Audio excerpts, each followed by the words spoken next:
नमस्कार, म केदारनाथ कोइराला। कार्यक्रम शब्दार्थमा संस्कार, संस्कृति, शिक्षा, राजनीति र समाजका विविध गतिविधिमा चर्चा गरिन्छ।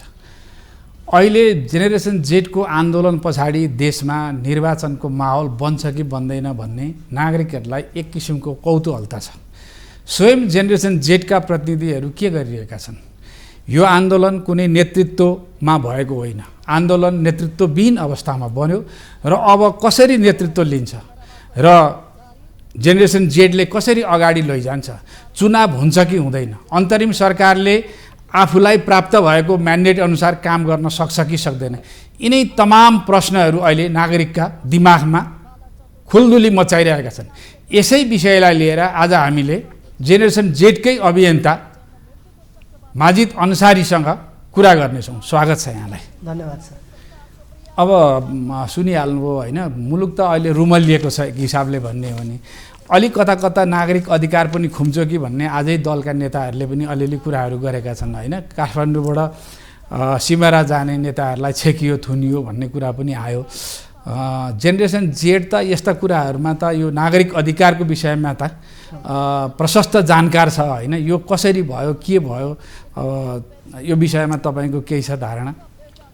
यसलाई अलिक फरक दृष्टिकोणबाट हेर्नुपर्छ। हामी यो कुरामा क्लियर छौँ कि हामीले निषेधको राजनीतिलाई प्रश्रय दिँदैनौँ। कसैलाई पनि चुनावी आमसभा लगायतका कुरामा कुनै पनि किसिमको निषेध गरिनु हुँदैन। त्यो मेरो व्यक्तिगत धारणा पनि हो। तर त्यो भनिरहँदाखेरि देश त अहिले एकदमै संवेदनशील अवस्थामा छ र कुन नेतालाई रोकियो भन्दाखेरि हिजो जुन सत्तामा बसिरहनु भएको थियो र जुन सत्तालाई हिजो फालियो उहाँहरूलाई रोकिएको छ। र यसलाई त्यो एकदमै जेनरल कुराबाट पनि यसलाई स्पेसिफिक भएर हेरौँ। कहाँ रोकियो भन्दाखेरि मध्य प्रदेशमा रोकियो। त्यो कुरा हेर्नुपर्छ। भर्खरै होटलमा लगेर शपथ ग्रहणको कुरा छ। अदालतले चाहिँ कुनै पनि दीर्घकालीन प्रकृतिका निर्णय नगर्नु भनेर अन्तरिम आइसकेको छ। प्रदेश सरकारमा जुन किसिमले मध्यरातमा नाटक मञ्चन भयो, त्यो नाटक मञ्चन भइसके पश्चात मध्य प्रदेश आफैमा आक्रोशित छ, आन्दोलित छ। अब त्यो आन्दोलित भइसकेको अवस्थामा चाहिँ गुन्डु महाराजले चाहिँ एकदमै अराजक किसिमको चाहिँ वक्तव्य दिइरहँदाखेरि जुन नागरिकले चाहिँ त्यो तत्कालीन सत्तालाई फाल्यो, त्यो सत्ता फेरि जुर्मुराएर चाहिँ तिमीहरू अराजक, तिमीहरू अपराधी, तिमीहरू भनेको चाहिँ यताउता भन्न थालेपछि कहिलेकाहीँ स्वाभाविक प्रतिक्रिया आउँछ। अब त्यसलाई चाहिँ निषेध गर्यो भन्दा पनि मै पो सच्चिनुपर्ने हो कि? कस्तो कन्ट्राडिक्सन भन्दा चुनाव हुनै दिन्न पनि भन्ने, गर्नै हुँदैन, हुनै दिँदैन, हुँदैन पनि भन्ने, अनि गएर दल दर्ता पनि गर्ने निर्वाचन आयोगमा। यो त कन्ट्राडिक्सन भयो नि त। अब हामीले पनि लगभग के बुझिसक्यौँ भने एमाले यो सरकारको विरोधको नाउँमा चुनावको तयारी थालिसक्यो। त्यही भएर यसलाई चाहिँ त्यस्तो एकदमै ठुलो इस्यु नबनाऊ। कहिलेकाहीँ नागरिकको तर्फबाट स्वाभाविक रूपमा आक्रोश देखिन्छ। उदाहरणको लागि बिहारका चाहिँ एकजना डिप्टी सिएम हुनुहुन्थ्यो, उपमुख्यमन्त्री भन्दो रहेछ बिहारमा। चुनाव ताका चाहिँ उहाँलाई जनताहरूले गोबर हाने, ढुङ्गा हाने, माटो हाने। उहाँले फोन गरेर के भन्नुभयो? एउटा फोर्स पठाउनुहोस्, बिहारी भाषामा, कुन भाषा हो, हिन्दी होला सायद, एउटा फोर्स पठाउनुहोस्, यिनीहरूले गोबर हानिरहेछ, यिनीहरूलाई सुट गर्नु पर्यो। बिहारका त्यति बेलाका मान्छेहरूलाई के लाग्यो? यत्रो आक्रोश छ, जनताले गोबर हानिरहेछ, तर चुनावी प्रक्रियामा गइसकेपछि उहाँ जितेर आउनु भएको रहेछ। त्यसैले कहिलेकाहीँ जनताको आक्रोशलाई चाहिँ स्वाभाविक रूपमा लिएर यदि आत्मालोचित भएर गयो भने लङ टर्ममा त्यसले बढी फाइदा गर्छ कि जस्तो। तर यहाँनिर एउटा के देखियो भने अन्तरिम सरकारलाई त म्यान्डेट प्राप्त छ नि त। जस्तो यत्रो नरसंहार भयो होइन, जेएनजीहरूलाई गोली हानिएको छ, त्यही कुरालाई प्रश्रय दिइरहेकोहरूलाई चाहिँ सरकारले आफ्नो किसिमले कानुनी कारबाहीको दायरामा ल्याउनु पर्ने, जनतै उफ्रिनुपर्ने अवस्था, जनता नै जेनेरेसन जेडकै मान्छे बाहिर आएर प्रोटेस्टमा आउनुपर्ने अवस्था त बन्न दिनु नहुने हो नि त सरकारले। यसो अब त्यसमा चाहिँ हामीले पनि पटक पटक भनिआएकै कुरा हो, हामी भनि पनि रहनेछौँ। हामी अहिलेको सुशीला कार्की नेतृत्वको सरकारको जेनजी पुस्ता भनेको प्रतिपक्ष हो। किन भन्दा नागरिक सरकार भइसकेपछि संसदमा जस्तो प्रतिपक्ष उभिने कुरा हुँदैन। त्यसैले हामी जो चाहिँ सरकारमा न हिजो गएका थियौँ, न आज छौँ, न भोलि जान्छौँ अन्तरिम सरकारमा, त्यस्तो अवस्थामा हामी पनि प्रतिपक्षको रूपमा छौँ। दलहरूको लागि चुनावको वातावरण बनाइरहँदाखेरि अन्तरिम सरकारले एउटा कुरा चाहिँ के इन्स्योर गर्नुपर्छ भने जुन नागरिक सत्ताको बलमा तपाईँ राज्य सत्तामा पुग्नुभयो, जुन जेन्जी आन्दोलनको बलमा, जेन्जी विद्रोहको बलमा तपाईँ सत्तामा पुग्नुभयो, त्यसको पहिलो एजेन्डा थियो भ्रष्टाचार निवारण, नियन्त्रण वा न्यूनीकरण, जे भनौँ। त्यसका लागि त थुप्रै फाइलै नबनेका मुद्दाहरू छन्। फाइल खोल्ने कुरा पर जाउँ, फाइलै नबनेका मुद्दाहरू पनि छन्। त्यसमा चाहिँ अन्तरिम नागरिक सरकारले तदारुकता देखाएर चाहिँ तत्काल कारबाही प्रक्रियालाई, अनुसन्धान प्रक्रियालाई छिटो बनाउनु पर्यो। मिडिया रिपोर्टहरू त छ्यापछ्याप्ती थिए नि त पहिला, त्यो मिडिया रिपोर्टबाट पनि रेफरेन्स लिएर अनुसन्धान थाल्नु पर्यो। र म मिडियालाई पनि के निवेदन गर्छु भने केपी ओली सत्तामा हुँदासम्म गिरिबन्धु टी स्टेटको कुरा एकदमै जोरदार तरिकाले उठ्थ्यो, एकदमै खोज पत्रकारिता हुन्थ्यो। तर अहिले जब केपी ओलीलाई कारबाही गर्न सक्ने किसिमको, प्रहरी प्रशासनलाई चलाउन सक्ने किसिमको नागरिक सरकार आएको छ, मिडियाले नागरिक सरकारलाई चाहिँ भ्रष्टाचार बारेमा प्रश्न नसोधेर भदौ 24 गतेको विध्वंस मात्र भनिरहन्छ। त्यही भएर चाहिँ अन्तरिम नागरिक सरकारले तदारुकता देखाएर छिटोभन्दा छिटो हिजोका फाइल नबनेका कुराहरूलाई नयाँ फाइल बनाउने, फाइल खोल्न बाँकी रहेकाहरूलाई फाइल खोल्ने, त्यसपछि भ्रष्टाचारको मुद्दामा विधिवत रूपमा उहाँहरूलाई म्याद थप गराएर थुन्ने। होइन, मिडियाले त उठाइरहेको छ गिरिबन्धु टी स्टेटमा जुन विषयमा सबैभन्दा बढी पैरवी गर्ने त गृहमन्त्री छन्, होइन? र अर्को कुरा, भुटानी शरणार्थी, जो नक्कली भुटानी शरणार्थी नेपालीलाई बनाएर बेच्ने काम गर्यो, जहाँ चाहिँ आर्जु राणाको पनि नाम छ, होइन? त खोइ त आजसम्म त उहाँहरूले त यो अन्तरिम सरकारले त फुलले पूजा गरे जस्तो देखियो। भ्रष्टाचारीहरूलाई त आयोग बनाएर हो कि कानुनी कारबाहीको दायरामा ल्याउने हो कि कसरी ल्याउने, खोइ त उहाँहरू त चुपचाप बस्नु भएको छ। हो, यसैले चाहिँ हामीले पनि के भनिरहेछौँ भने अब हामीले प्रश्न गरिरहेका छौँ, सरकारले चुनावको माहौल बिथोलिन्छ कि एमाले चुनावमा नआइदेला कि केपी ओलीज्यूलाई कारबाही गर्यो भने, हाम्रो खै कोलाई कारबाही गर्यो भने चुनावमा नआइदेला कि, आर्जुजीलाई चाहिँ यदि अनुसन्धानको फाइल खोलियो भने चुनाव नहोला कि, यो डरमा सरकार बस्नु हुँदैन। किन भन्दा विधिवत रूपमा कारबाही स्टार्ट भइसकेपछि, विधिसङ्गत तरिकाले गइसकेपछि, कानुन बमोजिम अनुसन्धान भएर अनुसन्धान प्रतिवेदन भनेर सरकारी वकिल कार्यालयले मुद्दा दर्ता गर्ने कुरा भइसकेपछि मलाई लाग्दैन, व्यक्तिगत रूपमा मलाई लाग्दैन कि विधिवत रूपमा मुद्दा चलिसकेपछि कुनै एमाले डिफेन्ड गर्न आउँछ होला। मलाई लाग्दैन कुनै काङ्ग्रेसले चाहिँ हाम्रो भाउजूलाई किन थुनिस भन्न आउँछ होला, अथवा मेरो दाइलाई किन थुनिस भन्न आउँछ होला। त्यही भएर चाहिँ यो घेराबाट चाहिँ अन्तरिम नागरिक सरकार होइन, यहाँ त काङ्ग्रेस, एमाले, माओवादी या जोसुकै हुन्, नेपाली नागरिकले यो देशमा भ्रष्टाचारले देश दलदलमा गयो, राजनीति दलको दलदल चाहिँ भ्रष्टाचार भयो। यो भ्रष्टाचार निर्मूल गर्नुपर्छ भनेर जेनेरेसन जेडको आन्दोलन त सहयोग गरेकै हुन् नि त। तर आज जेनेरेसन जेडले नै दबाब दिएर हुन्छ कि या प्रतिपक्षकै रूपमा जेनेरेसन जेड बसेर हुन्छ कि भ्रष्टाचारीलाई त कारबाही गर्नु पर्यो। तर देखिन्छ 6 महिना हामी चुनाव गराउन आएका हौँ, चुनाव गराउँछौँ, 3 महिना कति दिन बाँकी छ छोडेर जान्छु भनेर सुशीला कार्कीको अभिव्यक्ति आइसक्यो भनेपछि त यो सरकारले भ्रष्टाचारीलाई देख्दैन कि या त सरकारले भ्रष्टाचारीलाई फुल दिएर पूजा गर्ने हो कि? त्यसो गर्नु हुँदैन। र म चाहिँ के मान्छु भने, किन भन्दा सुशीला कार्की श्रीमानको सर्वोच्च अदालतमा रहँदाखेरिको एउटा इमेज छ, उहाँ लगभग आफ्नो जीवनको उत्तराधार के भन्छ एककालमा पनि चलिरहनु भएको छ। सो उहाँलाई गुमाउनका लागि केही पनि छैन। उहाँ नेपालको पहिलो महिला प्रधान न्यायाधीश भइसक्नु भएको छ र नेपालको पहिलो महिला प्रधानमन्त्री पनि भइसक्नु भएको छ। यति भइसकेको व्यक्तिले अब जीवनमा पाउनका लागि के नै बाँकी रहन्छ र?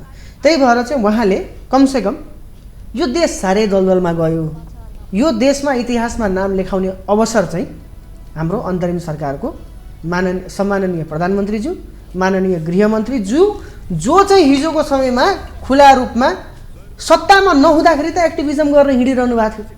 त्यत्रो डर थियो, किन भन्दा केपीजी त सत्तामा हुनुहुन्थ्यो नि त, हिजो आर्जुजी त सत्तामा हुनुहुन्थ्यो। सत्तामा हुँदाखेरि नडराउने ओम प्रकाश आर्यालज्यू सत्तामा गइसकेपछि माननीय गृहमन्त्री जसरी चाहिँ गर्नु पर्यो नि त। त्यसका लागि म चाहिँ व्यक्तिगत रूपमा चाहिँ एकदमै आशावादी छु।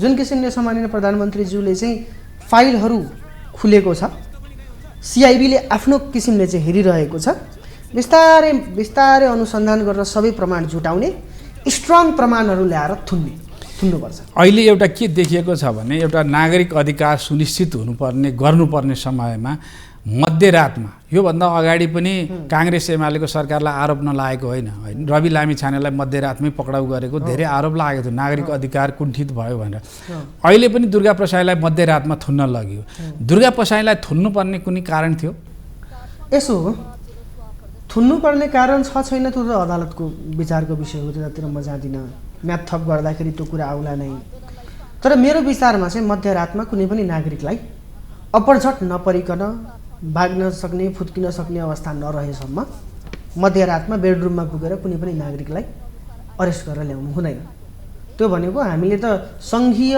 लोकतान्त्रिक गणतन्त्र भनिरहेछौँ नि त उच्चतम स्वतन्त्रता हुने किसिमको एउटा व्यवस्था त्यस्तो व्यवस्थामा कुनै एउटा नागरिकले विरोध गर्यो भन्दैमा रातमा नसमाउ दिनमा गएर समाउ न प्रक्रिया पुगेको छ भने भोलि अदालतले थुन्ला नै तर त्यसका लागि चाहिँ नागरिक स्वतन्त्रतालाई हरण गर्ने किसिमले मध्यरातमा हुने कुनै पनि किसिमको चाहे त्यो कुनै आफूलाई चाहिँ देशको तानाशाह ठान्ने हिजोको सत्ता जस्तो होस् वा अहिलेको नागरिक सरकारको हैसियतमा जाने कुनै चुनावको वातावरण बनाउने बहानामा मात्र कुनै पनि नागरिकको स्वतन्त्रतालाई खोज्नु हुँदैन मेरो दुर्गा प्रसाईजीसँग व्यक्तिगत रूपमा थुप्रै असहमतिहरू छ तर त्यो असहमति हुँदाहुँदै उहाँ यो नेपालको एउटा नागरिक हो उहाँ नेपालको संविधानले दिएको स्वतन्त्रता उपभोग गर्न पाउने सार्वभौम सत्ता सम्पन्न एक नागरिक हो त्यसैले चाहिँ उहाँ उप जुन किसिमले मध्यरातमा गरियो त्यो गलत थियो त्यही भएर मैले भन्ने गर्छु नेपाल प्रहरी अहिले पनि 2012 को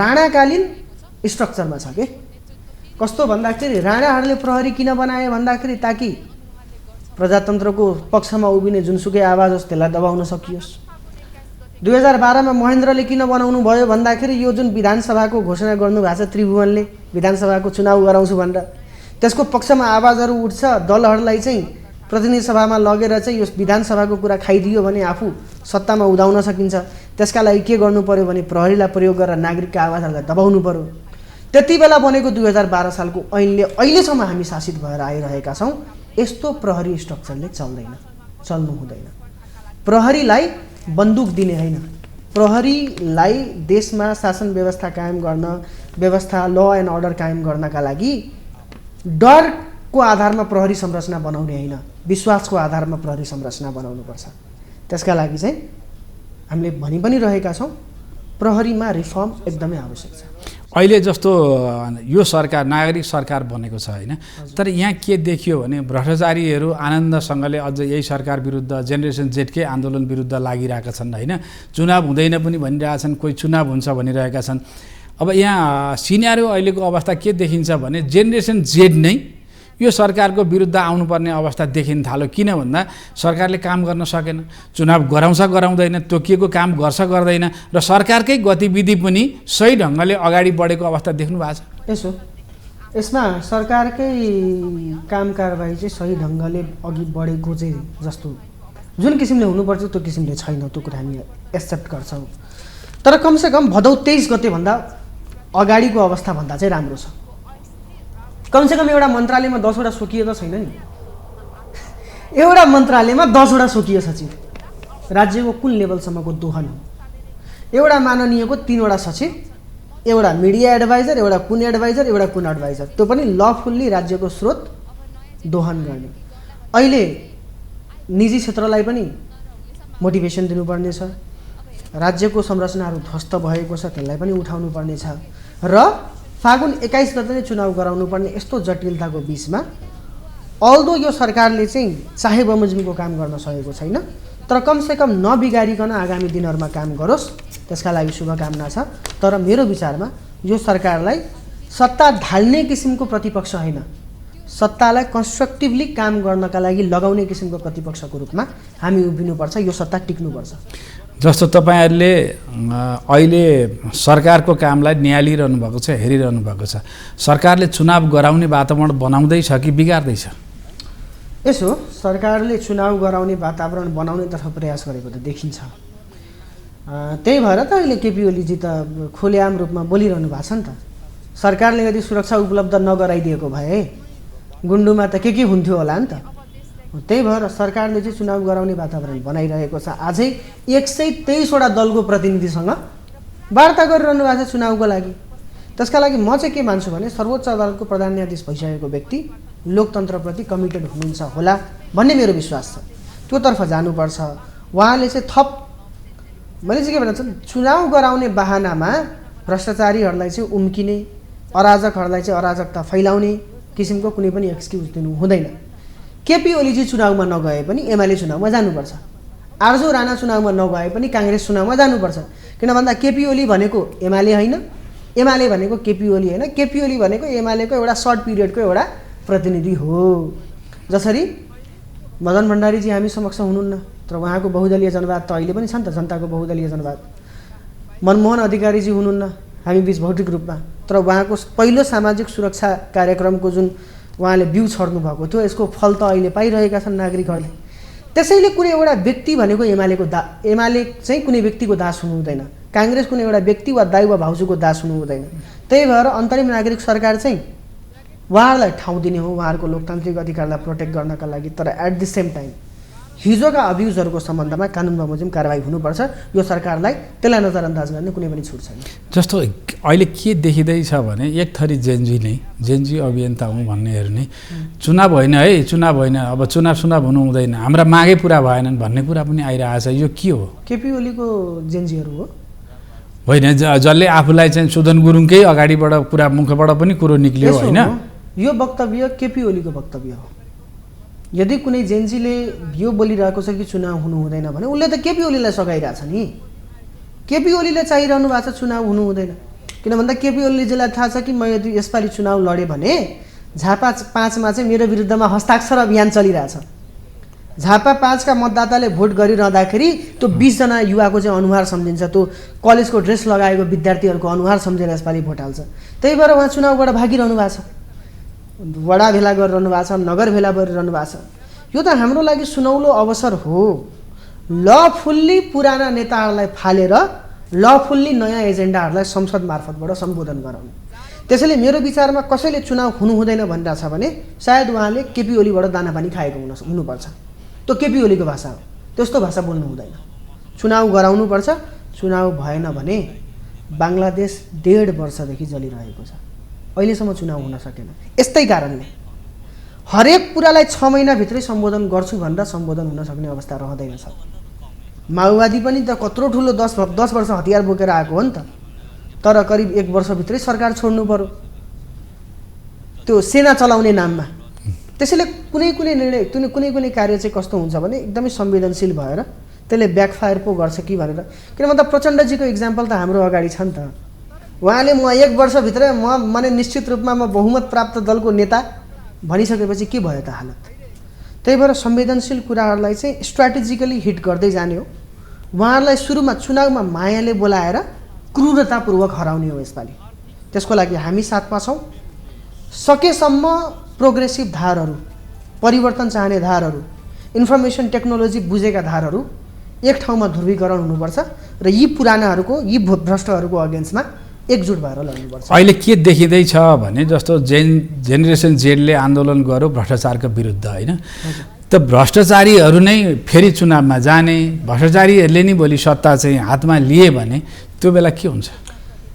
यसो गरौँ, यसो बुझौँ न यसलाई।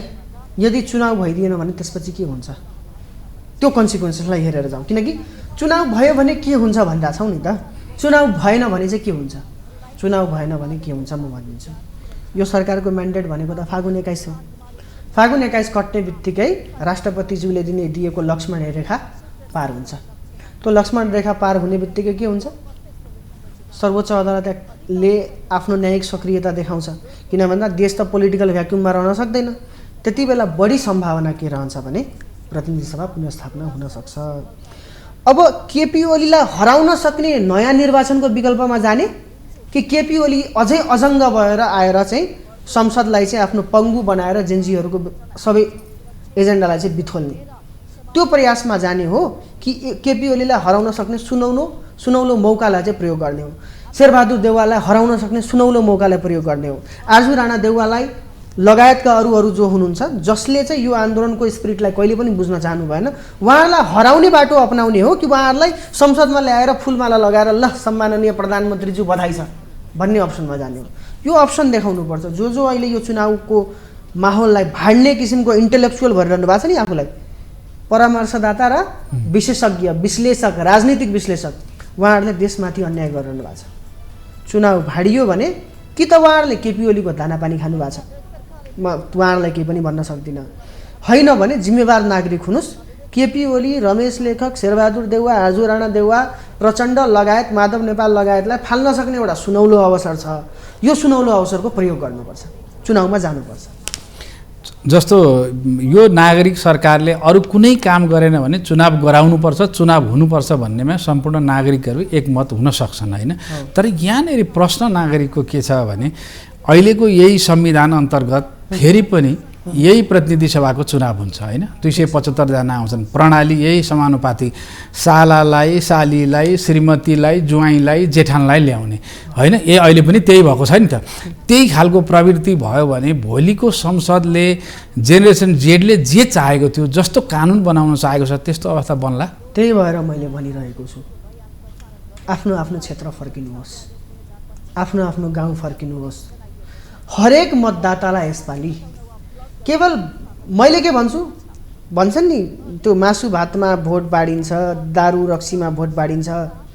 म मुस्लिम हो, मैले रक्सी त खाँदिनँ, त्यही भएर रक्सी नखानुस् भन्छु म। मासु दिए भने 1 केजी दिन्छन् भने 10 केजी माग्नुहोस्, 1000 पैसा दिन्छन् भने 10,000 माग्नुहोस्। तपाईँको भोटको मूल्य 1000 मात्र हो, 10,000 माग्नुहोस्। अर्कोलाई भन्नुहोस् उसले 10,000 दियो त 15,000 किन नदिनु, तँलाई दिनु।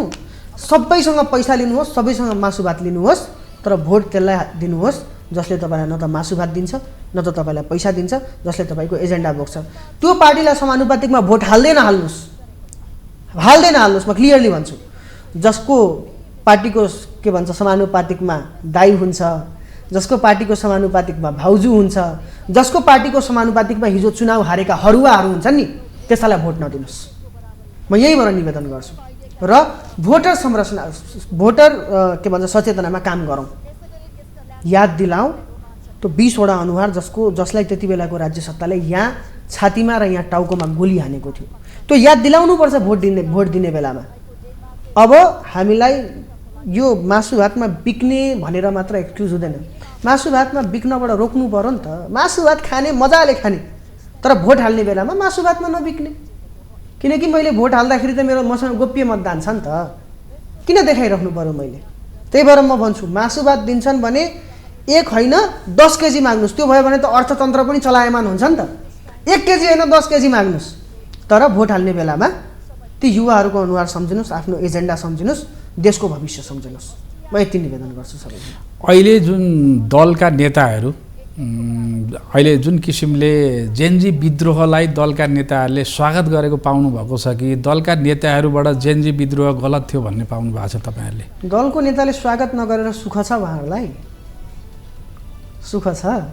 अब हो को मान्छे स्वागत गर्नका लागि रेडी छैन, जसलाई मनमा डर छ कि ओहो म त कुनै पनि हालतले हार्ने नै वाला छु।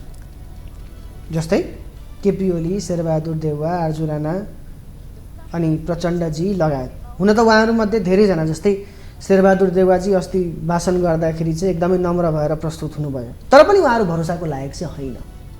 किन भन्दा उहाँहरू त परीक्षण भइसक्नु भएको छ नि त। त्यही भएर स्वागत गर्नुहोस्, हाम्रो एजेन्डालाई तपाईँको पार्टीको मेनिफेस्टोभित्र छिराइदिनुहोस्। हामीले त भनिरहेछौँ हाम्रो एजेन्डामा तपाईँ चुनाव लड्नुहोस्। म त के पनि भन्छु भने जेनजीलाई रिझाउनतिर तपाईँ तर खोइसके त एमालेमा पनि त्यही धम्की त्यही घुर्कीको भाषा प्रयोग गर्ने मान्छे बसिरहेछन्। देखिरहनु भएको छ काङ्ग्रेसमा शेरबहादुर देउवा अहिले पनि जसरी हुन्छ आफै घुमाइ फिराइ हिँडिरहेछन्। माओवादी उतातिर नेपाली कम्युनिस्ट बनाएर टालाटुली बटुली गरेर प्रचण्ड नाचिरहेका छन् होइन। माधव नेपाल समेतको एउटा चाहिँ टोली बनेको छ टालाटुली बटुलीको। भनेपछि भोलिका दिनमा पनि यिनै हिजो तर मार्नेहरू नै आउने त होइनन्। एउटै कुरा भन्छु, चुनावमा हेरौँला। एउटै कुरा भन्छु, चुनावमा हेरौँला। यसपालि तपाईँले जुन भन्नुहुन्छ नि जनताले माफ गर्नेवाला छैनन्, जनताले माफ गर्नेवाला छैनन्। अघिल्लो चुनावमा कति महिना अगाडि दल बनाएर आएको रवि लामिछाने सहरी क्षेत्र त लगभग कब्जा हानेको हो नि। तपाईँ रवि लामिछानेसँग तपाईँ अग्री गर्न सक्नुहुन्छ, डिसअग्री गर्न सक्नुहुन्छ, तर सहरी क्षेत्र त लगभग कब्जा हानिसकेको रवि लामिछानेले। किनकि तपाईँले त्यति बेला नागरिकमाथि तपाईँप्रतिको विश्वास तपाईँले जगाउनै सक्नु भएन। त्यो भइसकेपछि नागरिकले त नयाँ अप्सन देख्दा देख्दै यी पुरानाहरूमाथि थोरै विश्वास जलाउन कायम राख्न खोज्दै पनि त चौथो शक्ति बनाएर उभ्याइदियो संसदमा भने यसपालि नागरिकले त तपाईँको काण्डबारे त थाहा पाएको छ नि त। नागरिकले तपाईँले त्यही नागरिकको छोराछोरीहरूलाई संसद भवन अगाडि गोली चलाएको देखिया छ नि त। यसपालि कसैले माफ गर्दैन। तपाईँले हाम्रो एजेन्डा नबोक्नुस् केही फरक पर्दैन। हाम्रो एजेन्डा बोक्ने दलहरू आइरहेछन्, हाम्रो एजेन्डा बोक्ने उम्मेदवारहरू आइरहेछन्। तपाईँहरूले बोक्नु भएन भने कोही अर्काले बोक्छ, कोही अर्काले बोकेपछि कोही अर्का सांसदमा आउँछ। जस्तो जेनेरेसन जेडकै मुद्दा बोकेर चुनावमा गएर अब आउने संसदमा बहुमत प्राप्त हुन्छ कि हुँदैन? मैले तपाईँलाई के भनिरहेको छु भने नि जेनजीको मुद्दा नबोकिकन यसपालि कसैले बहुमत प्राप्त गर्नै सक्दैन। मैले जेनजीको मुद्दाले बहुमत प्राप्त गर्छ कि गर्दैन मतिर त जान्न, तर जेनजीको मुद्दा नबोक्ने कसैले पनि बहुमत पाउँदैन। यति कुरामा म ढुक्क बन्छु। यसको मतलब आगामी संसदले जेनेरेसन जेडले जे विषय उठायो संविधानका विषयमा होइन, हाम्रा प्रदेशका संरचनाका विषयमा, जिल्लाका संरचनाका विषय, स्थानीय तहका संरचनाका विषयमा, तीन तहकै संरचनामा जे कुराहरू लुपहरू भएको छ होइन, कानुनका लुप क्षेत्रहरू धेरै छन्, ती क्षेत्रहरूमा सुधार हुन सक्छ भोलिको दिनमा। हुनुपर्छ, नगरेर साध्य छ। गरिएन भने त केपी ओली जस्तो शक्तिशाली सत्तालाई त उठाएर जस्तो जेनेरेसन जेडले भनेकै सुनियो कि अहिले नगर यो के अरे जिल्ला समन्वय समिति भन्ने एउटा छ होइन, यो चाहिँ एमाले काङ्ग्रेस र माओवादीका नेताहरूले भत्ता खाने ठाउँ बनाइएको छ होइन। र अर्को एउटा के देखिएको छ भने स्थानीय तह होस्, प्रदेश होस्, केन्द्र होस्, लगभग जति जनप्रतिनिधि छन् त्यसको तेब्बर चाहिँ सल्लाहकार आफन्त नातागोता छन्, त्यो अब हट्छ। हामीले भनिरहेछौँ त अहिलेको अर्थमन्त्रीज्यूले इच्छा शक्ति चाहिने रहेछ नि त। अर्थमन्त्रीज्यूले मन्त्री परिषद क्याबिनेटमा प्रस्ताव लगेरै गयो नि त। त्यो सल्लाहकार खै कुन्नी के, त्यसपछि 10वटा स्वकीय सचिव हट्दो रहेछ त। अब चाहिँ हामीले के भन्न छौँ भने अबको आउने संसदले नै कानुन बनाएर यो कुराहरूलाई नियमन गर्नुपर्छ। जब मन्त्री परिषदले एउटा निर्णय गरेर त हटाउन सक्ने रहेछ, विभागीय मन्त्रीले निर्णय गरेर हटाउन सक्ने रहेछ भनेपछि त हिजो कमी त इच्छा शक्तिको रहेछ नि त, राजनीतिक इच्छा शक्तिको कमी रहेछ। त्यही भएर चाहिँ अब आउने संसदले यो यावत विषयहरूलाई छलफल गर्नुपर्ने हुन्छ। जस्तै म एउटा उदाहरणको लागि भन्छु, अख्तियारले को माथि कारबाही गर्ने, राजनीतिक नेतृत्वमा बसेर भ्रष्टाचार गर्ने र त्यो राजनीतिक नेतृत्वको छायाभित्र बसेर लुट्ने कर्मचारी तन्त्र, त्यही माथि हो छानबिन गर्ने। अख्तियार दुरुपयोग अनुसन्धान आयोग ऐन 2048 को दफा 21 क रहेछ। त्यसले के भन्छ भने अख्तियार दुरुपयोग अनुसन्धान आयोगलाई चाहिने कर्मचारी तोकिएको दरबन्दीमा नेपाल सरकारले नियुक्त गर्छ। यसको सामान्य अर्थ के हो म तपाईँलाई यसो भन्छु। सामान्य अर्थ के हो भने जो नेपाल सरकारको अर्डिनरी कर्मचारी तन्त्र छ नि त्यहीबाट चुनेर चाहिँ नेपाल सरकारले पठाइदिन्छ। हामीलाई थाहा छैन नेपाल सरकारको कर्मचारी तन्त्र कति भ्रष्ट छ। अब त्यही भ्रष्ट कर्मचारीहरू मध्येमा चुनेर पठाउँछ कहाँ, अख्तियारमा, र त्यही चुनेको भ्रष्ट कर्मचारीहरूले छानबिन को माथि गर्नुपर्ने छ, भ्रष्ट कर्मचारीहरूमाथि। कहिले छानबिन हुन्छ त त्यसरी? यस्ता नीतिगत विषयहरूमा चाहिँ यो कुरा तपाईँले उठाउँदै गर्दा यहाँनिर संविधानले नै संविधानमै एउटा समस्या कहाँनिर छ भन्दा 6वटा जुन संवैधानिक यो आयोगहरू छन् नि, यी संवैधानिक आयोगहरू संवैधानिक परिषदबाट नियुक्ति हुन्छ होइन।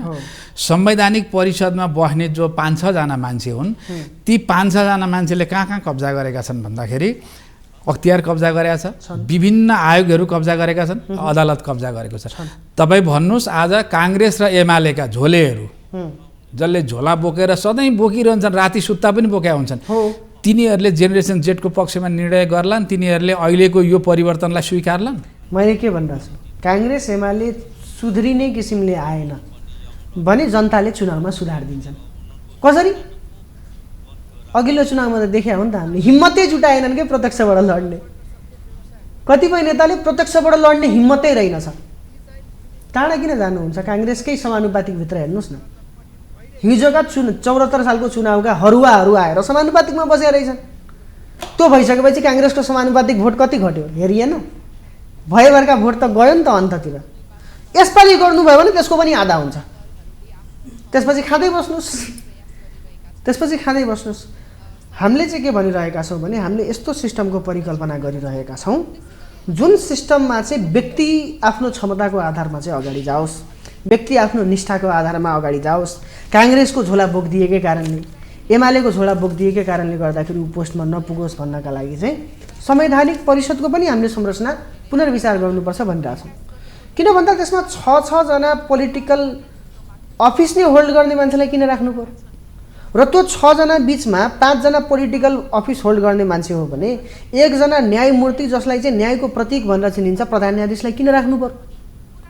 जब प्रधान न्यायाधीश एकल अल्पमतमा पर्छन् भने त्यो 6 जनाको भित्रमा 5 जना अजङ्गहरूको बिचमा 1 जना न्यायमूर्ति किन रहनु पर्यो? त्यसपछि हामीले न्याय परिषदको कुरा गरिरहेछौँ।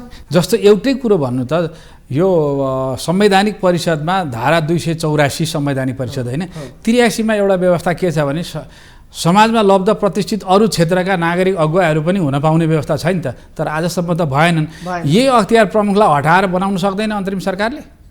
यसो त्यसका लागि चाहिँ अब हाम्रो संविधानले नै एउटा क्राइटेरिया के तोकिदिएको छ भने कि त उहाँले राजीनामा दिनु पर्यो, राजीनामा दिनुभएको छैन, त्यो नभइसकेपछि कि त संसदबाट हटाउनु पर्यो। त्यसको होइन, जस्तो जेनेरेसन जेडले भ्रष्टाचारको विरोध गरेको छ, यही अख्तियार प्रमुखबाट भ्रष्टाचार कसरी निवारण हुन्छ? यही अख्तियार प्रमुख आफै स्वयं भुटानी शरणार्थी केसमा तानिएका मान्छे छन्। हो, विशेष अदालतको फैसला हजुरले भन्नुभयो होइन?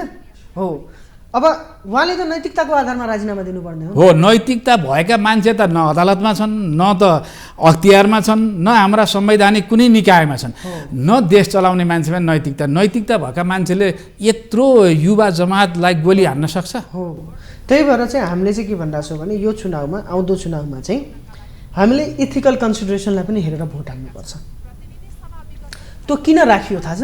सरकारले हटाउन नसक्ने, संसदले 2/3बाट मात्र हटाउन सक्ने। किन भन्दा नर्मल्ली त्यस्तो आयोग त किन बनाइएको हुन्छ भन्दाखेरि सरकारको स्वेच्छाचारितालाई नियन्त्रण गर्नका लागि, सरकारमाथि कारबाही गर्नका लागि त सरकारभन्दा बढी जटिल प्रक्रिया हुनु पर्यो नि त हटाउनलाई। सरकार हटाउन सामान्य बहुमत चाहिन्छ, अख्तियार हटाउनका लागि 2/3 चाहिन्छ। किनकि सरकारले नै हटाइदिन नसकोस् भन्नका लागि। तर त्यसरी नहटाउन पाओस् भन्नका लागि जुन नैतिक चरित्रको आशा गरिएको हुन्छ त्यहाँ त अनैतिकहरू जाँदा रहेछन्। सो यसको नियुक्ति प्रक्रियामा चाहिँ समस्या छ। जस्तै न्यायाधीशहरूको छ नि, कसलाई थाहा छैन न्यायपालिकाभित्र भ्रष्टाचार हुन्छ? कसलाई थाहा छैन? लगभग सबैलाई थाहा छ। कानुन व्यवसायी सबैलाई थाहा छ। यतिसम्म छ कि वकिलहरूबाट जान्छन् नि न्यायाधीश बन्न, रोएर बसेको अवस्था छ। के भन्छन् भने मैले 2 करोड रुपियाँ बुझाउन सकिनँ, त्यही भएर म न्यायाधीश बनिनँ।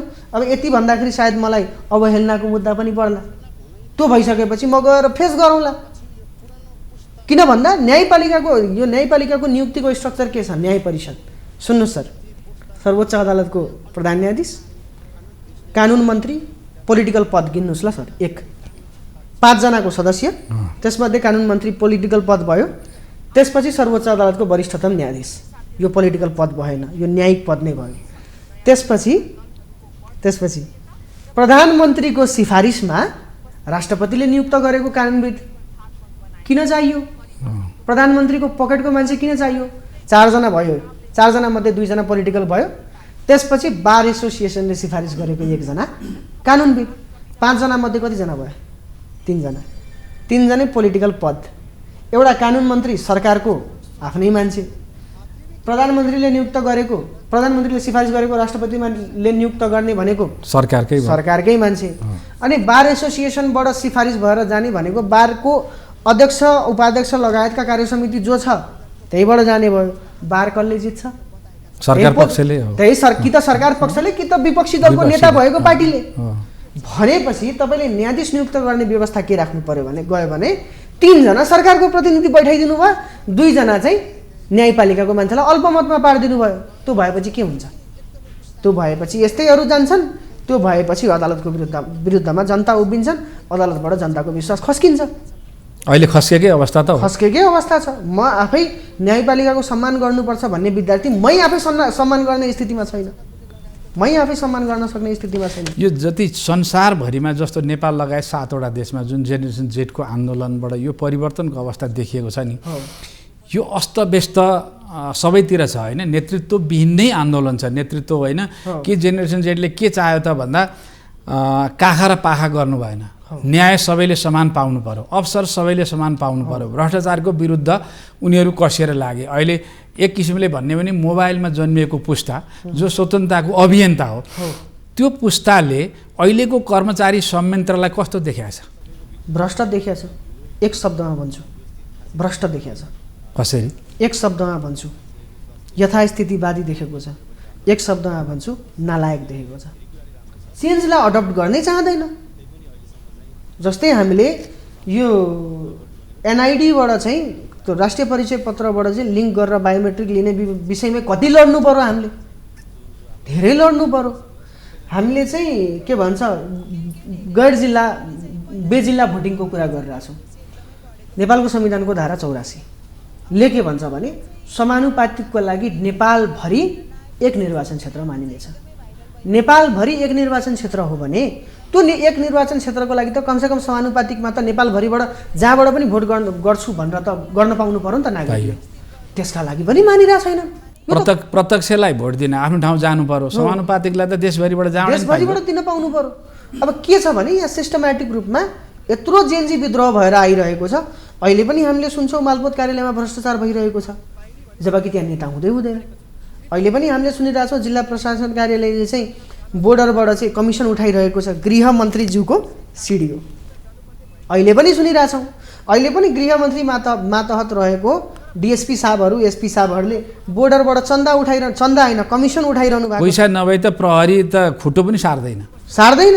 तपाईँ कुनै एउटा नर्मल कुरा लिएर जानुहोस्, त्यहाँ तपाईँको एउटा म यो भन्न मिल्छ, मैले भोलि गएर प्रहरीले मलाई जसरी व्यवहार गरोस्, तपाईँको जाहेरी त दर्ता हुँदैन, पैसा बगैर जाहेरी दर्ता हुँदैन, अरू कुरा त परि जाओस् न। यो अवस्था छ। यो अवस्थामा भइसकेपछि पहिलो कुरा त कर्मचारी तन्त्र सुधार्नु छ। त्यो कर्मचारी तन्त्र सुधार्नका लागि त पहिला नेता सुध्रिएको हुनु पर्यो नि त। हो, त्यही भएर इथिकल र इच्छा शक्ति, राजनीतिक इच्छा शक्ति भएको नेता हामीले खोजिरहेछौँ। जस्तै अहिले मलाई आश लाग्दो मन्त्रीहरू पनि हुनुहुन्छ मन्त्रीमण्डलमा। जस्तै अर्थमन्त्रीजी हुनुहुन्छ, उहाँले त कमसेकम देखाउनु भएको छ नि त, यो चेन्ज हो, यो चेन्ज गर्ने हो भने गर, होइन भने त्यस्तो हुनु पर्यो क्या। कर्मचारी तन्त्र सुधार्नका लागि त पहिला नेता म खान्न भन्ने किसिमको हुनु पर्यो नि। त्यसका लागि हामीले यो चुनावमा चाहिँ त्यस्ता व्यक्तिलाई पठाउनुपर्छ भनेर। अहिलेसम्मको कर्मचारी तन्त्र जो बहालवाला छ, पदमा बसेको छ, त्यो कर्मचारी तन्त्रलाई विदा गरेर नयाँ यङ जेनेरेसनलाई ल्याउन सकिन्न? त्यो अवस्था बन्न सक्दैन? जेनेरेसन जेडले त्यतातिर लाग्न सक्दैन? होइन, यसो त्यसमा चाहिँ हामीले चाहिँ जो पर्मानेन्ट गभर्मेन्ट भन्छ नि कर्मचारी तन्त्र, त्यसलाई चाहिँ यसरी नै चलाएर एकदमै के भन्छ आन्दोलन र आक्रोशको बलमा चाहिँ फालिहाल्नुपर्छ भन्नेतिर हामी पनि छैनौँ। किन भन्दा उहाँहरूले सिस्टमलाई बुझ्नु भएको छ, सिस्टमलाई कसरी चलाउनुपर्छ भन्ने उहाँहरूसँग ज्ञान छ राज्य सञ्चालनको लागि। त्यही भएर हामीले चाहिँ उहाँहरूलाई सम्मान गरेर उहाँलाई स्पेस दिएरै र उहाँहरूले हाम्रो आन्दोलनको मर्म बमोजिम काम गर्नुपर्छ भनेरै लागिरहेका छौँ। तर यथास्थितिमा बसिरहने, हिजो किनकि मलाई केपी ओलीले नियुक्त गर्यो त्यही भएर चाहिँ म केपी ओलीको पक्षमा चाहिँ चुपचाप लागेर बस्दिन्छु भन्ने खालको कर्मचारी छ भने जेएनजीले नयाँ किसिमले सोध्छ, नयाँ किसिमले सोच्ने वातावरण बन्ला। त्यसका लागि त कर्मचारी तन्त्रले त आफैले सुधार गर्नु पर्यो नि त। किन भन्दा त्यही नेताले गर्दाखेरि हो तपाईँहरू बदनाम भएको। आज नेताको घरमा आगो लाग्यो, भोलि गएर नेपाल सरकारको सचिव, मुख्य सचिवको घरमा आगो लाग्न सक्ला यदि सुध्रिएन भने। नलागोस् भन्ने मेरो कामना हो, तर सुध्रिएन, भ्रष्टाचारको आरोप लागेको गऱ्यो र भ्रष्टाचार यसरी नै संस्थागत भइराख्यो भने, एउटा सचिवले चाहिदिने हो भने नेताले भ्रष्टाचार गरिहाल्छ? सम्भव त छैन नि त। किन भन्दा नेतालाई कानुनसङ्गत भ्रष्टाचार गर्न सिकाउने भनेको कर्मचारी तन्त्रले हो। त्यही भएर हामी कर्मचारी तन्त्रमा पनि सुधारको कुरा गरिरहेछौँ। यसका लागि बरु कर्मचारी तन्त्रमा रहनुभएका युवा साथीहरूलाई हामी अनुरोध गर्छौँ, तपाईँहरू विद्रोहमा आउनुहोस्। विद्रोह इन द सेन्स मेरो टिप्पणी उठाउन सक्ने यो अधिकार हो। म अधिकृत भइसकेपछि टिप्पणी उठाउने अधिकार मेरो हो। टिप्पणी उठाइरहँदाखेरि म भ्रष्टाचार हुने गरेको कुनै पनि म टिप्पणी उठाउँदिनँ भन्न त पायो नि त, विभागीय स्वतन्त्रता। विद्रोह भन्नाले त्यो भन्न खोज्यो, राजीनामा मागे भने होइन। कमसेकम सचिवले मलाई हरायो, सहसचिवले उपसचिवले हरायो, म मान्दिनँ किनकि त्यो कानुन विपरीत छ भन्ने किसिमले लाग्नु पर्यो भन्ने हो। अहिले जुन जेनेरेसन जेडको आन्दोलन भयो भदौ 23 र 24, त्यहाँ संरचना सरकारी धरोहर जलाउन सर्वोच्च अदालत, सिंहदरबार होइन, त्यस पछाडि गएर संसद, सरकारी कार्यालयहरू जलाउन जो अग्रसर भए, उनीहरूलाई पनि पक्रिन गृहमन्त्री अन्कनाइरहनु भएको छ, उनीहरूलाई पनि कारबाही गर्न अन्कनाइरहनु भएको छ भनेर के यो जलाउनेहरूलाई नि उहाँले प्रोत्साहन गर्दै भन्नुभएको हो? यसो हो, अब यसलाई चाहिँ हामीले पनि छुट्टा छुट्टै हेर्नुपर्छ भनिरहेका छौँ। 24 गतेको आन्दोलनमा आक्रोश र अराजकतालाई छुट्याउनुपर्छ हामीले सुरुदेखि भनिरहेका छौँ। स्वाभाविक रूपमा आक्रोश भएर ढुङ्गामुढा हान्ने काम हिजो तपाईँहरूले नै गर्दै आउनु भएको, पुराना नेताहरूले तपाईँहरूले नै हामीलाई सिकाउनु भएको र किनकि 23 गते तपाईँले बन्दुकले हान्नु भएको छ, त्यसको जवाब कसैले 24 गते ढुङ्गाले दिएका थिए। सो त्यो भनेको आक्रोश हो। तर युवाहरूलाई डोर्याएर युवाहरू त प्रधानमन्त्री कार्यालय गइरहेको थियो नि घेर्नका लागि, त बालुवाटार पुगिरहेको थिए। त्यो बालुवाटार पुगिरहेको समूहलाई चाहिँ डोर्याएर सर्वोच्च अदालततिर, डोर्याएर सिंहदरबारतिर, डोर्याएर चाहिँ निजी सम्पत्तितिर कसले लग्यो त्यसलाई समाउनु पर्यो भने हो। त्यो त खोज्न त सरकारले खोज्नु पर्यो नि। हो, अब सरकारलाई चाहिँ के छ भने सरकारले ढुङ्गा हानेको त देखिरहेको छ, सिसिटिभी फुटेज भन्छ, भिडियो फुटेज हेर्छु भन्छ। तर आन्दोलनकारीलाई चाहिँ अराजक बनाएर आगो लगाउन लाने ठाउँसम्म जसले लगेको दिमागहरू हो नि, त्यो दिमागहरू खुला रूपमा हिँडिरहनु भएको छ। त्यो त हामीले पनि देखा हो नि। एमालेकै कार्यकर्ताहरू थिए, काङ्ग्रेसकै कार्यकर्ताहरू थिए, माओवादीहरू थिए, राजावादीहरू थिए आगो लगाउन जानेहरू। त्यो त हामीले देखा हो। काङ्ग्रेसका, माओवादीका, एमालेका, राजावादीका कार्यकर्ताहरू थिए, कति त केही अराजकहरू, स्वघोषित पुरानो अराजकहरूका कार्यकर्ताहरू पनि थिए। तर उहाँहरूलाई चाहिँ केही पनि नगर्ने, आगो लगाउने दिमागलाई केही पनि नगर्ने, देश जलाउने दिमागलाई केही पनि नगर्ने। तर देश जलाउनका लागि अरूको दुरुत्साहनमा परेर जाने युवाहरूलाई समाएर चाहिँ कठोरपूर्वक कारबाही गर्ने, त्यो त भविष्यको नयाँ अपराधी जन्माएको हो नि त। त्यो त जेनेरेसन जेडले आन्दोलन गर्यो, अन्तरिम सरकार बन्यो, पुरानो संरचना, पुरानो सरकार गयो होइन, संसद पनि विघटन भयो। तर अब त्यो जेनेरेसन जेडले आन्दोलन गरेकै भरमा त्यसैलाई पक्रिने, आन्दोलनलाई बदनाम गर्न जसले तहस नहस गर्यो, ध्वंस गर्यो, आगलागी गर्यो, त्यो मान्छे चाहिँ रोक्ने भनेपछि यो सरकारको नियत पनि त सफा भएन नि। हो, यो सरकारको नियत सफा हामीले पनि देखिरहेका छैनौँ। किन भन्दा कारबाहीमा कस्ता व्यक्ति परिरहेका छन् त, त्यो हेरौँ। गरिब मुलुकका छोराछोरीहरू परिरहेका छन्। मूलत पहिला नेपाल प्रहरीको पेजमा पक्राउ परेको व्यक्तिहरूको विवरण आउँथ्यो, थाहा छ हजुरलाई? हेर्नुहुन्थ्यो हजुरले पनि। आजकल आउनै छोड्यो। प्रहरीको सूचना अनुसार, स्रोत अनुसार 400 भन्दा बढी पक्राउ परिसक्यो भन्ने सूचनामा आउँछ, खबरमा आउँछ, मिडियामा आउँछ। तर त्यो 400 जनाको हामीले विवरण पाउँदैनौँ। को हुन् त ती व्यक्तिहरू पक्राउ पर्ने, हामीले थाहा पाउनु पर्यो नि त। मानव अधिकार आयोग चुप लागेर बस्छ। मानव अधिकार आयोग चाहिँ अनुगमन गर्न गइदिँदैन।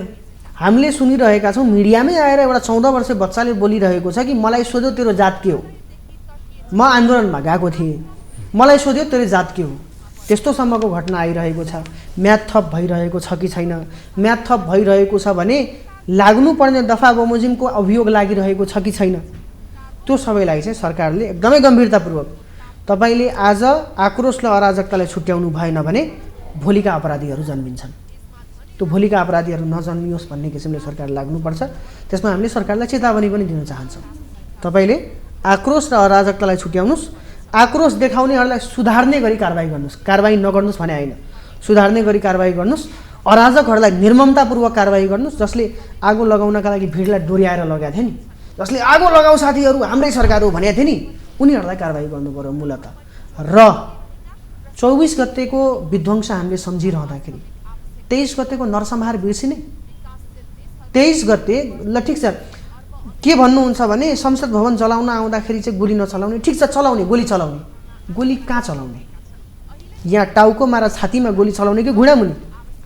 तपाईँले त कानुन सङ्गत अधिकार पाउनु भएको हो नि त बन्दुक बोक्ने। कानुन सङ्गत अधिकार पाइरहँदाखेरि कानुन सङ्गत जिम्मेवारी हुन्छ कि हुँदैन? त्यसका लागि हामीले आवाज उठाइरहेका छौँ। त्यसको जिम्मेवारी त तत्कालीन प्रधानमन्त्री, तत्कालीन गृहमन्त्री र तत्कालीन सिडिओ, तत्कालीन गृह सचिव, यिनीहरूलाई त कानुनी कठघरान त अन्तरिम सरकारले त तत्काल ल्याउन सक्नु पर्यो नि। हो, यसका लागि हामी कार्की आयोगलाई पनि अनुरोध गर्छौँ। हिजोको जस्तै रवि लामिछाने चाहिँ निस्किरहँदाखेरि एउटा कृत्य कागज बन्यो भन्यो नि, त्यो कृत्य कागज बनाउनेको विरुद्धमा कारबाही सुरु भयो कि भएन? अनुसन्धान भयो कि भएन? कसले बनायो? कि त नेपाल सरकारकै कुनै कर्मचारीले बनायो भने त्यो त देशद्रोह हो, त्यो त राजद्रोहको अपराध अन्तर्गत मुद्दा चल्नुपर्ने हो। के भन्छ त्यस्तो संवेदनशील अवस्थामा त्यस्तो कृत्य कागज गरेर निकाल्यो भने त त्यो कर्मचारीलाई तत्कालका लागि निलम्बन गरेर अगाडि जानुपर्ने हो। यसरी नै हामीले भनिरहेका छौँ।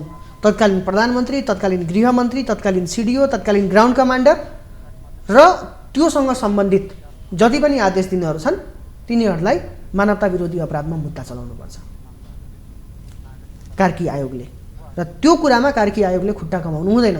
मिडियामा आएर बोल्नुहुन्छ म त कोही पनि आगो लगाउनलाई छोड्दिनँ। आगो लगाउनलाई समाउनुहोस्, गोली लगाउनलाई चाहिँ गोली चलाउनलाई चाहिँ के गर्ने त्यो त भन्नु पर्यो नि त। खोइ त अहिलेसम्म बोलाउनु पनि भएको छैन त, बयान पनि लिनु भएको रहेनछ, चिठी काटेकै छैन, बोलाएकै छैन। तपाईँको पछाडि नागरिक सरकार छ र त्यो नागरिक सरकारको पछाडिमा त्यत्रो हिजो क्रान्ति गरेर आउने जेन्जी पुस्ता छ। हिम्मत देखाउनु पर्यो नि त कार्की आयोगका माननीय अध्यक्ष कार्कीज्यू, देखाउनु पर्यो, हिम्मत देखाउनुपर्छ। हिम्मत देखाउनुपर्छ।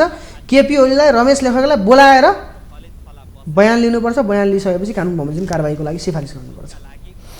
जस्तो अहिले यो जेनेरेसन जेडको आन्दोलन पछाडि धेरै र्युमरहरू पनि फैलियो देशमा होइन। जेनेरेसन जेडले यो संविधान मान्ने, संविधानका केही आधारभूत चिजहरू परिवर्तन गर्नु पर्यो, भोलि आउने संसदले परिवर्तन गर्ने, र जेनेरेसन जेडको यो अहिलेको सङ्घीय संरचनाप्रतिको धारणा के हो? ल यसमा म एकदमै क्लियर पारिदिन्छु। म थोरै समय लिन्छु यसमा।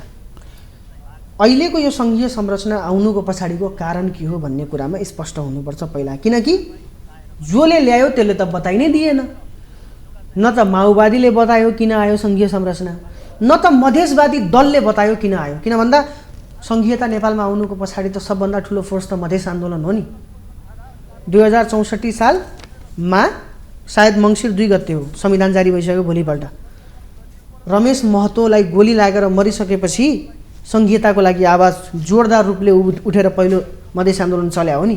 त्यसपछि अन्तरिम संविधान संशोधन भएर त्यति बेलाको, त्यसपछि 64 सालमा फेरि दोस्रो मधेस आन्दोलन र 72 सालमा तेस्रो मधेस आन्दोलन भइसकेपछि, पूर्वमा लिम्बुवान खुम्बुवान आन्दोलन भइसकेपछि, पश्चिममा थारुवान आन्दोलन र अखण्ड सुदूरपश्चिम आन्दोलन भिडिसकेपछि, टिकापुर काण्ड लगायत भइसकेपछि त्यसको जगमा न सङ्घीयता आएको हो।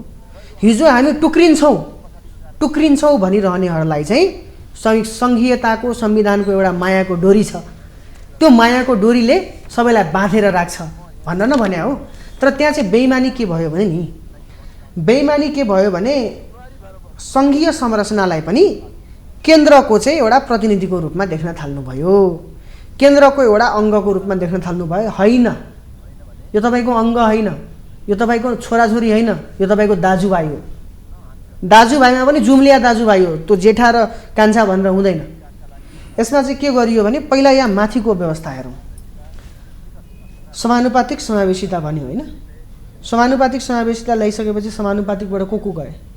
आर्जो राणा देउवा, उताबाट रघुजी पन्त जानुहुन्छ, उताबाट एकनाथ ढकाल जानुहुन्छ होलीबाइन, यताबाट चाहिँ के अरे प्रकाशरण महत जानुहुन्छ, यताबाट अरू खै को जानुहुन्छ। त्यो आर्थिक रूपले विपन्न खसारियामाथि अन्याय हो कि होइन?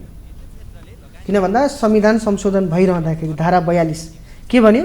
सामाजिक र आर्थिक रूपले पिछडिएका अन्य समुदाय र आर्थिक रूपले विपन्न खसारिया।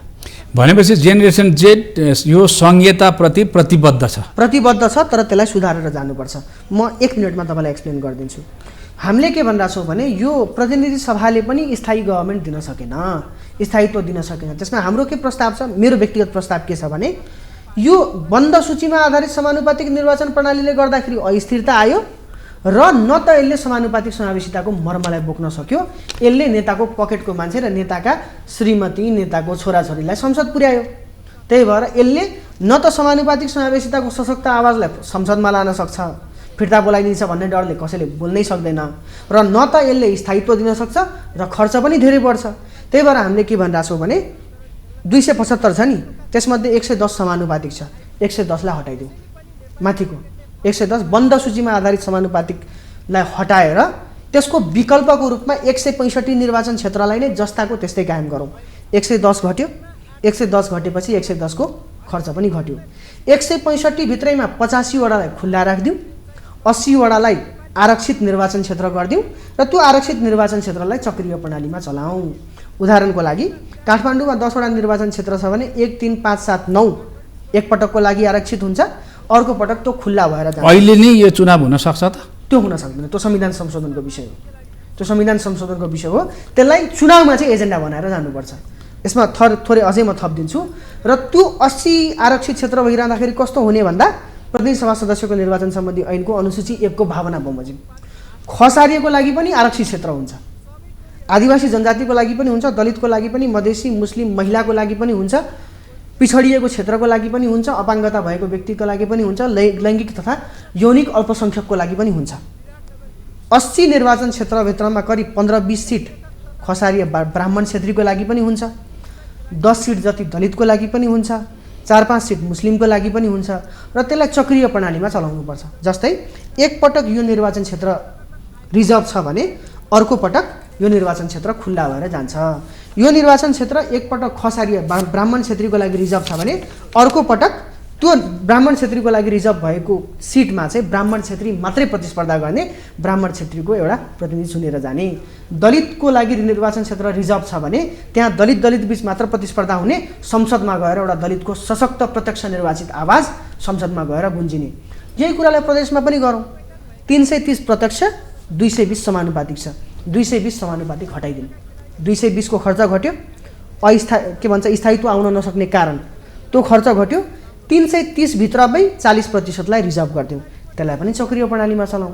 सबै ठाउँमा के हुन्छ, प्रत्यक्ष निर्वाचित समानुपातिक समावेशी समूहको सशक्त आवाज प्रदेश सभा र प्रतिनिधि सभामा गएर गुन्जिन्छ। भोलिको संसदले यो व्यवस्था गर्नको लागि सबैभन्दा पहिले त तपाईँहरूको प्रतिनिधित्व हुनु पर्यो नि, त्यसका लागि तपाईँहरूको अभियान के छ? हो, त्यसका लागि चाहिँ हामीले के भनिरहेको छौँ भने हामी यसपालि गएर जनतालाई यदि उनीहरूले मासु भातले किन्न खोज्छन् भने हामीले ती शहीदहरूको अनुहार याद दिलाउँछौँ। शहीदहरूको अनुहारको अगाडि त्यो मासु भात चल्दैन सर। त्यो जुन छाती र टाउकोमा गोली लागेको छ नि, त्यसको अगाडि मासु भात र रक्सी चल्दैन।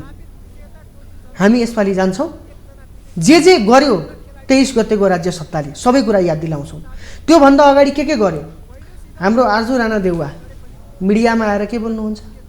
बिपी कोइरालाको पार्टी हो नि काङ्ग्रेस त, बिपी कोइरालाको पार्टी। म के भन्छु भने बिपी कोइरालाको पार्टीले, काङ्ग्रेसले बिपीको सिद्धान्तलाई बिपी कोइराला स्वास्थ्य विज्ञान प्रतिष्ठानमा लगेर बेचेर खाइदियो। मिडियामा आएर के बोल्नुहुन्छ? मलाई त काङ्ग्रेसको कोटामा 2 वटा परेको थियो भाइस चान्सलर, अब मैले त कसैलाई त ठाउँ दिनु पर्यो नि। उहाँकै विद्यार्थी सङ्गठनले चाहिँ भागभन्डा खारेज गर भन्छ नेभी सङ्घले, अनि नेभी सङ्घले आदर्श मानि आएको आर्जु राणा देउवाले मिडियामा आएर मेरो भागभन्डामा 2 वटा परेको थियो। कस्तो निर्लज्जतापूर्वक कुरा हो। त्यो सब कुरा हामीले चुनावमा याद दिलाउँछौँ। कार्यक्रम शब्दार्थमा तपाईँ सहभागी हुनुभयो, संवादमा सहभागी हुनुभयो, यहाँलाई धेरै धेरै धन्यवाद। हजुरले बोलाइदिनु भयो, त्यसका लागि धेरै धेरै धन्यवाद। जेनेरेसन जेड प्रष्ट छ। जेनेरेसन जेडको आन्दोलन भ्रष्टाचार विरुद्ध थियो, भ्रष्टाचार विरुद्ध केन्द्रित छ र अहिले नागरिक सरकार, अन्तरिम सरकार छ। यो सरकारलाई पनि जेनेरेसन जेडले रचनात्मक सहयोग गरेको छ र नचाहिएको कामको विरोध गरेको छ र भोलिका दिनमा संवैधानिक संरचनाहरू पनि फेरबदल, कर्मचारी तन्त्रमा पनि फेरबदल र मुलुकलाई नयाँ अनुशासनको मार्गमा लैजानुपर्छ भन्ने एक किसिमको म्याप बनाएर योजनाबद्ध रूपमा जेनेरेसन जेड हिँडेको छ। माउन्टेन टेलिभिजन हेर्दै गर्नुहोस्। कार्यक्रम शब्दार्थबाट म लगायत मेरो टिमलाई बिदा दिनुहोस्। नमस्कार।